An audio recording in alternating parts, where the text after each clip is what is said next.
Hi guys, our helping team channel YouTube আৰু Facebook চেনেলৰ সমূহ প্ৰেমিকলৈ মোৰ প্ৰথমে আমাৰ চেনেলৰ তৰফৰ পৰা আপোনালোকলৈ নমস্কাৰ। তো ৰাইজ আশা কৰো আপোনালোকৰ খবৰ সাগে ভালে, আমাৰ খবৰো এক প্ৰকাৰ ভালে, কাৰণ আপোনালোকে আমাক যথেষ্ট পৰিমাণে লাইক শেয়াৰ কমেন্ট কৰি আমাক আপোনালোকে যিখিনি উৎসাহ দিছে, সেই উৎসাহ আমি আপোনালোকৰ ওচৰত চিৰকৃতজ্ঞ হৈ ৰম। আৰু আপোনালোকৰ উৎসাহৰ কাৰণে আজি আমি আকৌ এটা নতুন ভিডিঅ' কৰিবলৈ ওলাইছো। আমি শুনিছো যে বগলামাৰী এখন গাঁৱত এজন বিধ্বস্ত আইতাই জুইত পুৰা গৈ তেওঁ বহু অসুস্থ হৈ আছে। তো তেওঁৰ মুখত এষাৰ হাঁহি দিবলৈ আমি ওলাইছো।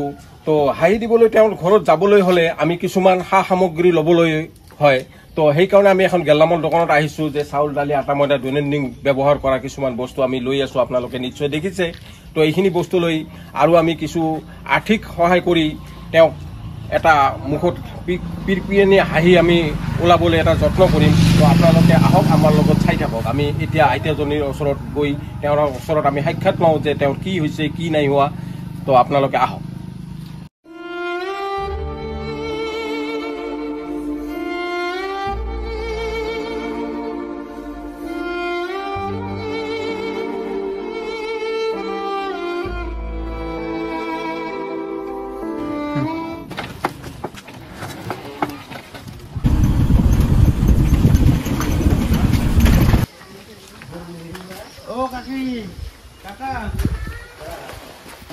তো ৰাইজ একজেক্ট লোকেশ্যনটোলৈকে আমি আহি পালো। তো এই একজেক্ট লোকেশ্যনটো হ'ল গোৱালপাৰা চহৰৰ বগলামাৰী গাঁও। তো বগলামাৰী গাঁৱত এই আইতাজনী বহুত অসুস্থ হৈ আছে। আপোনালোকক কিছু সময় আগতে মই কৈছিলো যে তেওঁ জুইত পুৰা গৈছিল। তো তেওঁ যিহেতু নেকি উঠিব নোৱাৰে, আমি তেওঁ কাষলৈকে লৈ গৈ আছো, আপোনালোকে চাই থাকক।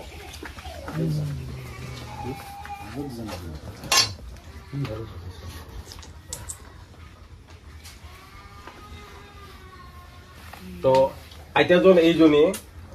তো আপুনি কিমান দিনৰ পৰা এনেকুৱা হৈ আছে? আজি 3.5 মাহ হ'ল। কি হৈছিল আপোনাৰ? জুই লাগছিল। ক'ত? কাপোৰ। ঘৰৰ পৰাই?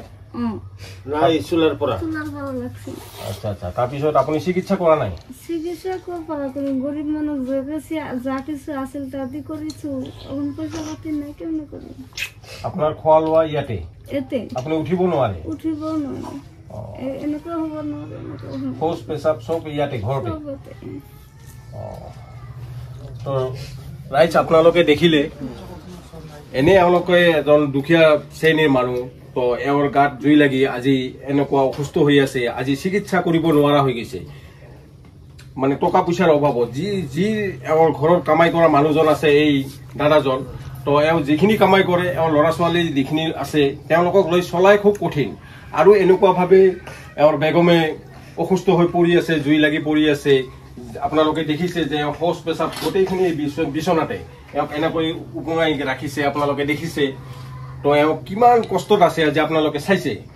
তো ৰাইজ আমাৰ ফালৰ পৰা আমি যিখিনি পাৰিছো তো আমি দিছো, আপোনালোকক দেখুৱাম আমি কি কি দিছো। তো আমি এটা আৰ্থিকভাৱেও এওঁক দি দিম যে কিবা এটা চিকিৎসা যেন কৰিব পাৰে। তো আপোনালোকেও ৰাইজ যদি কোনোবা ইচ্ছুক ব্যক্তি আছে এই আইতাজনীৰ মুখৰ পিনে চাই, তো আপোনালোকে কিছু এটা যদি সহায় কৰে, এওঁলোকৰ পৰিয়ালটো বা এই আইতাজনী চিকিৎসা কৰিব পাৰিব। হয়তো চিকিৎসা কৰি তেওঁ এজন সুস্থ হৈ যদি উঠে, হয়তো আপোনালোকৰ এটা পুণ্য হ'ব। তো ৰাইজ আপোনালোকক আমাৰ স্ক্ৰীনৰ তলত এওঁৰ ফোন নম্বৰটো দি দিম আৰু স্ক্ৰীনাৰখন দি দিম। গতিকে ইচ্ছুক ব্যক্তি যদি কোনোবা আছে, যদি সহায় কৰিম বুলি ভাবিছে, তেন্তে এওঁলোকক সহায় কৰি এটা উপকৃত কৰক, আপোনালোকৰ তাত বহুত পুণ্য হ'ব। তো ৰাইজ আপোনালোকে দেখিলে যে আইতাজনক আমি কিমান অসুস্থ দেখিলো। তো আইতাজনীৰ হাজবেণ্ড হ'ল এওঁ। তো আপুনি কিবা ক'ব নেকি?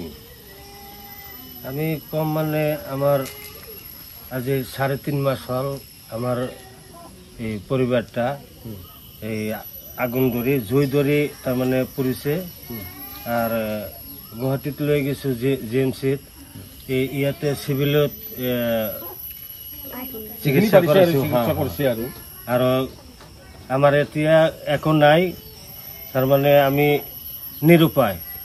এখন আমি এই 10 জনের কাছে আমি অনুরোধ করছি, করজোরে আমার যে যা পারেন আমার দয়া করে সহায় করবেন। আমি এটি আমার অনুরোধ। ঠিকে আছে, আপোনালোকে ৰাইজ শুনিলে এই খুৰাজনে কিমান দুখ কৰি আৱেগ কৰি এনেকে আপোনালোকক কৈছে যে মোক হাত জুৰি অনুৰোধ কৰিছে যে যোনে যিমান পাৰে সহায় কৰে, কাৰণ যিহেতু নেকি এওঁক আপোনালোকে নিজে দেখিছে যে এওঁ এজন অক্ষম ব্যক্তি, এওঁ নিজে এজন অসুস্থ, ঘৰত আৰু এওঁৰ বেগমো অসুস্থ হৈ আছে, এওঁলোকৰ পৰিয়ালটো কেনেকুৱা কিভাৱে চলি আছে একমাত্ৰ এওঁই জানে। তো গতিকে ৰাইজ যোনে যিমান পাৰে য'ত আপোনালোকে সহায় কৰি এই এওঁক সহায় কৰক আৰু এই বেগমক সুস্থ কৰাত আপোনালোকে যথেষ্ট সহায় কৰক, আপোনালোকৰ এটা পুণ্য হ'ব বুলি মই ভাবোঁ। তো ৰাইজ আমাৰ এই ভিডিঅ'বোৰ আপোনালোকে নিশ্চয় চাইছে যে এনেকুৱা ধৰণৰ আমি বহু দূৰ দূৰণিত আমি এনেকুৱা খবৰ পালে আমি গৈ কিছু এটা তেওঁলোকৰ পৰিয়ালত গৈ এটা মিচিকি এটা হাঁহি দিবলৈ আমি যত্ন কৰোঁ। তো ৰাইজ আমি কি কি বস্তু দিছোঁ আজি দৈনন্দিন ব্যৱহাৰ কৰা সামগ্ৰী যেনেকুৱা চাউল, দালি, আটা, ময়দা, তো আপোনালোকে চাই লওক ৰাইজ। তো এয়া আমি দিছোঁ চাউল 2 পেকেট। যিহেতু নেকি আমাৰ চেনেলটো এটা দুখীয়া চেনেল, নতুন চেনেল, আমি যিমানখিনি পাৰিছোঁ আৰু সেইখিনি দিছোঁ আৰু।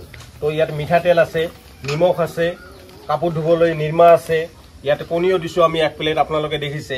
তো আমাৰ ইমানখিনি খাদ্য নাই, আমি যিমানখিনি পাৰিছোঁ দিছোঁ। তো আপোনালোকেও মই এটা আশা ৰাখিছোঁ যে আপোনালোকেও এওঁলোকক পৰিয়ালটোক এটা যথেষ্ট সহায় কৰি এওঁলোকক এটা সকাহ দিব বুলি মই ভাবোঁ। তো ৰাইজ আপোনালোকে দেখিলে আমি যিখিনি পাৰিছোঁ এওঁক কিবা এটা দি মুখত এটা হাঁহি দিবলৈ যত্ন কৰিছোঁ, কিন্তু মই মাজতে পাহৰি গৈছোঁ, আপোনালোকক বেয়া নাপাব। তো আমি কিবা এটা অৰ্থ দি আমি এটা সহায় কৰিম। তো এইটো লৈ আপুনি বেগমক কিবা এটা চিকিৎসা কৰিব। আমিতো বেছিকৈ দিব নোৱাৰোঁ যিহেতু নেকি আমাৰ চেনেলটো নতুন, কিন্তু ৰাইজ বহুত মৰমীয়াল, ৰাইজে যে আপোনালোকক সহায় কৰিব মোৰ এইটো দৃঢ় বিশ্বাস আছে। তো আপোনালোকেও সহায় পাই আপোনালোকক ৰাইজক এটা ধন্যবাদ দি দিব। তো ৰাইজ আপোনালোকে নিশ্চয় জানে যে আমাৰ মাউণ্ট এভাৰেষ্ট মাল্টিপাৰ্পাছ কোঅপাৰেটিভ ছ'চাইটিৰ সজনত আমাৰ যিটো আৱাৰ হেল্পিং টিম আছে, এই চেনেলটোৰ জৰিয়তে আমি এনেকুৱা ধৰণৰ বহুতো মানুহক এটা মিচিকি হাঁহি দিবলৈ যত্ন কৰোঁ। তো আমাৰ এই ভিডিঅ'বোৰ চাই আপোনালোকে যদি সঁচাকৈ ভাল পাইছে তেন্তে এটা লাইক আৰু শ্বেয়াৰ কৰিবলৈ নাপাহৰিব, লগতে এটা কমেণ্টছ কৰিব। আজিলৈ ইমানে, ধন্যবাদ।